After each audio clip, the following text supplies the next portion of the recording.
I had started investing when I was 11. I just dithered away until when I was 7 and 8 and 9. So unfortunately, I didn't get started until I was 11. But I bought my first stock when I was 11, and then I experimented with a whole bunch of things, the timing of stocks and charting and doing all these crazy things. It was a lot of fun. Profitless, but a lot of fun. And I did that until I was 19. And I read all the books on investing in the public library, and I ate it up. It was fascinating to me, but I had no framework. I was just searching for something. I was hoping that little things on a chart would tell me something about what a stock was going to do. It was kind of crazy, but everybody else was doing it, so I figured I'd do it too. Sometimes you'd turn the chart upside down, it still wouldn't help. Then in 1949, I read The Intelligent Investor by Ben Graham. I'd never heard of him up till then. And there are really only 2 chapters in that book that are the key to it. But they set my philosophical framework for investing in 3 ways. They're so basic and so simple, it's hard to understand how they could be that important, but the 10 Commandments are simple. The first is that a stock is part of a business. I mean, you can't think of a stock as something different. You value a business, and then you divide by the shares outstanding. But what you have to think about is what kind of a business are you getting into, what are its economic characteristics, who are its competitors, what's its management like, all of these things that relate to a business instead of a little ticker symbol. I used to know when I was 11 or 12 the ticker symbols of every company virtually on the New York Stock Exchange. I could mark the boards at Harris Upham.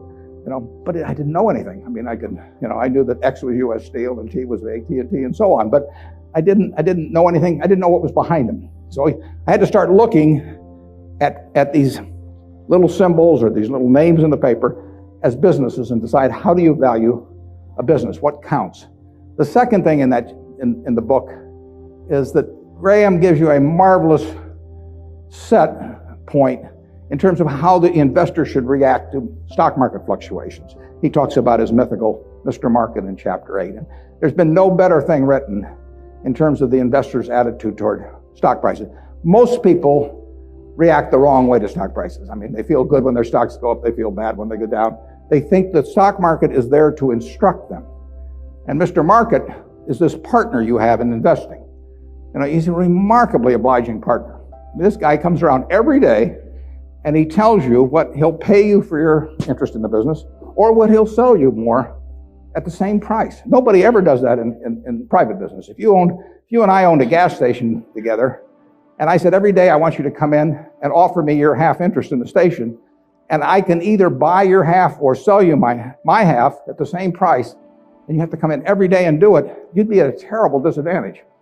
And you'd be at a particular disadvantage if you're Mr. Market in the market, because Mr. Market, our friend in the market who obligingly gives you those figures every day, different figures at the end of the day and the start of the day, but he's naming a price at which you'll either buy or sell. The beautiful thing about him is that this guy is an alcoholic manic depressive.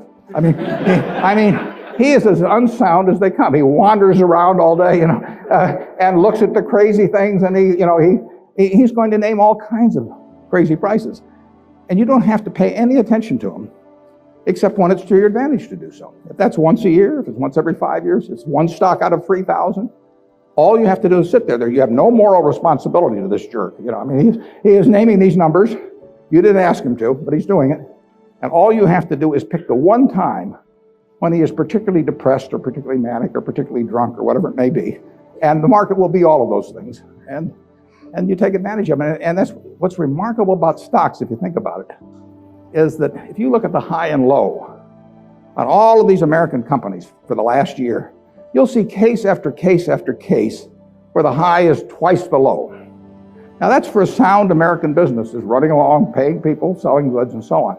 If you go out and look at farmland 10 miles from here, there's no way in the world over a year that the farmland is going to range in value from X to 2X. It maybe go from X to 110% of X or vice versa. If you look at an apartment house near here and figures on essentially apartment houses like that over a year, it won't move 10% in a given year. But here are the finest of American businesses, and people just name these numbers that go all over the place. And you don't have to play, except when you want to. That's the important thing, and that's what Graham tells you. The market isn't there to instruct you, to tell you anything. The market is there just basically to serve you when you want it to serve you. One of the most important things to remember in stocks, very hard to do, but people have all these feelings about it. The stock doesn't know you own it. You're sitting there with these certificates for Berkshire. the company doesn't even know you own it, and the stock doesn't. It's trading now, and they don't know you own it. So it has no feelings about you. I mean, you've got all these feelings about it, but it's just part of a business. If Berkshire is worth 75,000 times 1.5 million shares, roughly 110 billion or something like that, it's a good investment. If it isn't, it's a lousy investment, and you have to value the business. And Graham, it's amazing, but people don't do that in Wall Street. You hear price targets or that kind of thing, but you'd see no one write a paper that says, here is the nature of this business over the next 20 years. What should that business sell for? Forget about what it's selling for. In fact, one of the things I always like to do when I'm looking at investments is I like to look at them without knowing the price. Because if you see the price, it automatically has some influence on you. If you just sit down with the reports, if I get an idea about looking up a company and I get the 10Ks and so on, I would rather not know the price because I'd rather value it without knowing the price. When I used to handicap horses when I was a kid, one of the things I would do is I'd get the racing form ahead of time. And if there were 9 horses in a race, we'll say, obviously the probabilities of each one winning the race had to add up to 100%. I mean, one horse was going to win the race absent a dead heat or all of them dropping dead on the backstretch. So if you went through the racing form and I would look at the 3rd race at Hialeah, I would try to figure out the percentage chance of each horse winning the race, and that had to add to 100%. Then I would compare those percentages to the odds. But first of all, I wouldn't look at the odds first. I would look at the past performance and all of that thing first. Stock market's the same way. Third thing in Graham's book is the margin of safety.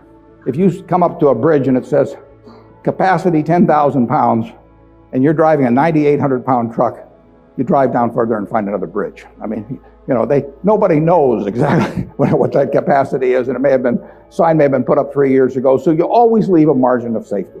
You don't try to cut things that close. You wait till something kind of shouts at you in the stock market. And with those 3 principles, you can build all kinds of structures on that. But that's the foundation. And if you've got that in mind, and that's in the Intelligent Investor, I've never found anything that remotely compares with it. All 3 of the ones you can't get rid of one leg of the 3-legged stool and still have a good investment philosophy. But I would say that the most important thing over a long period and working with big money is to understand the business. Let's just say for the moment that you were given $1 million or whatever sum was necessary, and you could look around Knoxville or look around all of Tennessee if you want and buy into any 3 businesses, between now and a week from now, private businesses, not trading or anything of the sort. And you got a week to do it or you have to give the money back. What will you be doing during the next week? I mean, you can look at all these companies. Some of them you're quite familiar with. Some of them you're less familiar with. Some of them you know by reputation. Some of them you know the management. Some of them you don't. You know their competitive situation. What will you be thinking about during that 7-day period? How will you actually be screening these companies out? I think you'll look for 3 businesses, and you can't trade them after you buy them. You're going to own them the rest of your life. You're going to be looking for businesses that have enduring competitive advantage. You don't want to buy a Burger King franchise just because nobody's come within 10 miles of it yet, because Wendy's and McDonald's and all of those will be there pretty soon. I mean, it isn't necessarily who's earning the most money now. You're going to look for something with enduring competitive advantage. Now that takes a business with some kind of a moat around it, because capitalism, by definition, is a system where every time somebody has an economic castle, somebody else is going to come after it.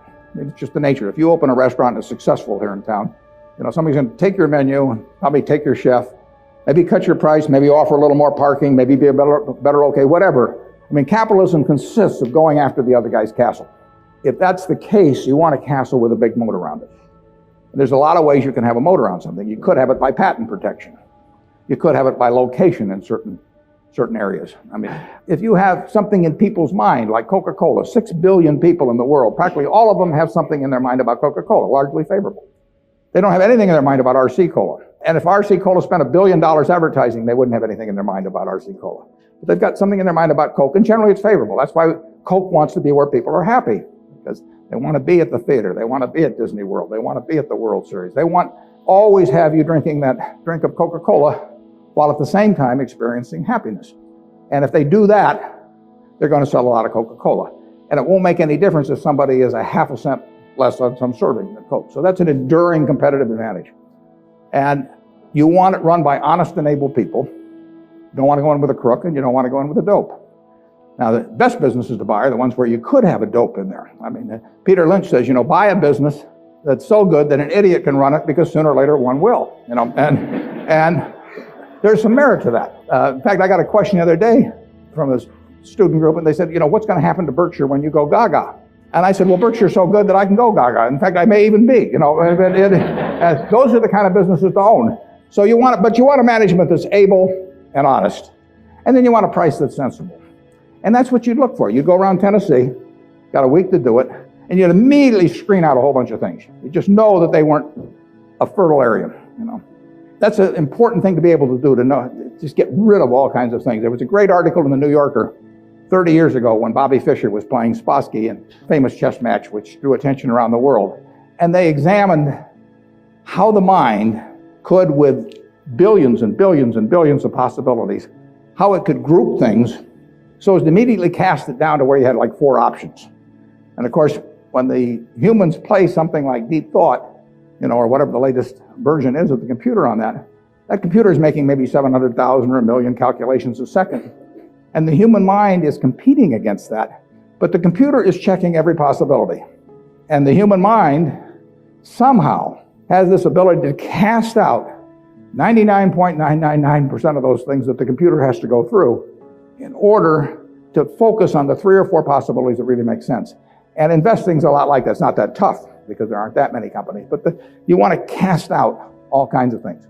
If somebody told me that my life depended on picking among the Dow Jones stocks a group of 10 that would be the best performers or outperform the index as a whole, I would spend my time thinking of the worst companies in there. I would cast out things, and then I would figure I'd left those behind, and that's an easier way to approach the problem, actually, than trying to pick the 10 best. If you were thinking about the state of Tennessee, there's a whole lot of things you wouldn't examine. You just figure they're too tough. You might decide, car dealerships were too tough. It's always going to be competitive. Who knows whether Ford or General Motors are going to be selling more cars 5 years from now, or whether there's going to be tariffs on foreign cars, or who knows. So you just say, I'll give up on car dealers. I'll think about something else. And that approach that you use there is the same approach you really want to bring to the stock market. You've got 3,000 companies tonight you can look at on the New York Stock Exchange. There's a valuation on every one of them. It'll change tomorrow. You don't have to play. Once a year, if you have 5 good ideas in your lifetime, you get very rich. I tell students sometimes they'd be better off if they had a punch card when they got out of school with only 20 punches on it. Because then, instead of listening to somebody at a cocktail party and then going out the next morning and buying some shares, they'd really think about every punch. That's all the punches you get. 20 punches is plenty. You just have to make sure that you don't do any of them for frivolous reasons. We never want to buy anything small at Berkshire. It just doesn't make any difference. We want to think about things that can move the needle. And that gets tougher as the capital gets greater. But that's the way to focus on investments.